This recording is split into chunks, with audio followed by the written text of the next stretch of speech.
Okay, Timmy, what do we got? You've seen it so many times, but never with these stakes, that atmosphere, those numbers from him. I mean, 56. It's. I mean, again, you you keep seeing it. You can't be surprised by it anymore. But yet he still finds a way to surprise you in those Yeah. moments.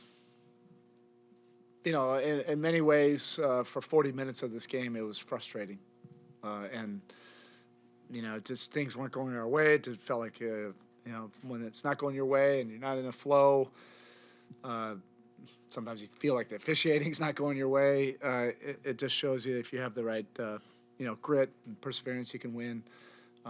Find different ways to win, even if it's ugly. And then it always helps to have a guy like Jimmy Butler. We said a lot about him in the last 2 or 3 months, and we still have work to do. So I don't want to say too much. I'm still a head coach, so there's not time to exhale at all. But there's a brilliance about how he competes at the game of basketball, and I think that probably sums it up, the best. What impressed you most about what he did in the fourth quarter, defending Drew, defending? He's just all over the place. He really is a case study, for young players coming into this league of how you can impact winning. So, yes, now everybody will pay attention because he scored 57. I think he was beating himself up about it. It was a 3 that they, but there's the two sides of the ball and an incredible conditioning. These guys that's a very good basketball team over there, as we all know. And in this game, Jimmy literally guarded every single person on the roster at some point. So yes, you can count to the 56 points, or you can count to the two-way basketball, where he's defending literally every single situation, and that's what the greatest winners in this league do. You mentioned how frustrating it was for the first 40 minutes or so. You guys are down 10, was 6 to go, and then you go on that run. Do you have any way of explaining just what switched in that moment? Yeah, it's the makeup of this group. We have great competitors in that locker room, and you just keep on plugging away. Probably more games than not this season, we've had to win frustrated, or things not necessarily going in an incredible flow. We're not one of those teams that were scoring 150 points and everything was aesthetically beautiful. There was a beauty in the grind, and so we've had some of those habits. But the series is still going, and we have great respect for the championship DNA that group has, and we know that they're going to gear up and be ready. It's playoffs. I don't even know what day it is. Jimmy seemed like he was kind of directing the offense and managing matchups, finding the pick and rolls he liked throughout the game. What can you say about the intelligence level it took from him, not just to make all the shots, but to get all the spots he wanted to get to? He's highly intelligent. He's one of the most intelligent basketball players in this association. You can't do what he does on both ends of the court just by running around and trying to figure things out. He understands, what we're trying to do, and he understands what they're trying to do. And they're a very good team. So it's not as if you can just find a bunch of mistakes that they're going to make. They're well-schooled, well-coached, well-drilled, and have a bunch of experienced players. So you have to access a lot of different parts of the menu, and he's really developed his game over the years, particularly the last 3 years, to be able to go to different things when we need it.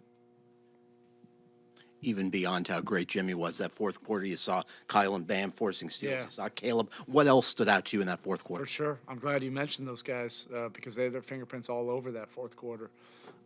Kyle's toughness and disruptiveness, I literally have no idea what his stat line was, but I know in that fourth quarter he had his imprint on so many possessions.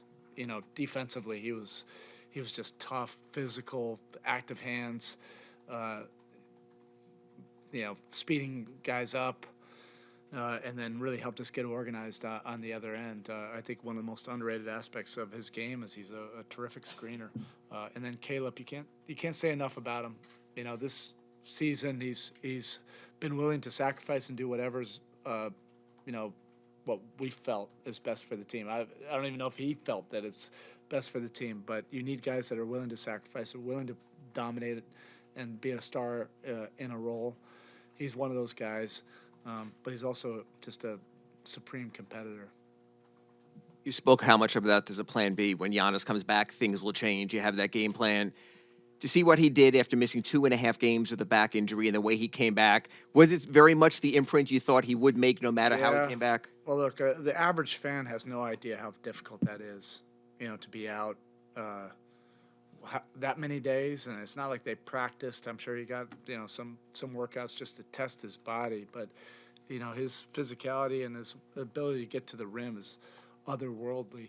You know, that's keeping us up all night. And we have great competitors, and we have fearless guys and physical guys, but he still has a way of you know, breaking your defense down, and you know, that's why he is who he is.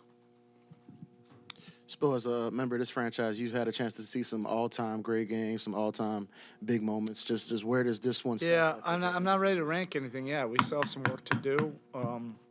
I don't think Jimmy would want me up here, you know, ranking this performance or anything. He views everything the way a head coach does. No, he's not relaxing. I mean, putting ice on his body and everything, but he understands, you know, what we still have to do, and he understands who we're facing. You know, we still have to find a way to get the job done. But look, I'm sure you guys will be able to fill in the gaps of, you know, what this performance has been, you know, historically for the Miami Heat. So I know Haywood's stat line doesn't jump off the Yeah. page, but it seemed like the minutes, specifically in the first half, even just in the zone, defensively rebounding, just how big was he, I guess, to kind of push things forward? Yeah, really important. I mentioned that to him right after the game. Actually, it wasn't just me. A bunch of the guys did. You know, I just feel, you know, like we've had a lot of different moving parts, and then all of a sudden Tyler goes down, and then Vic goes down, but H just works at it every single day.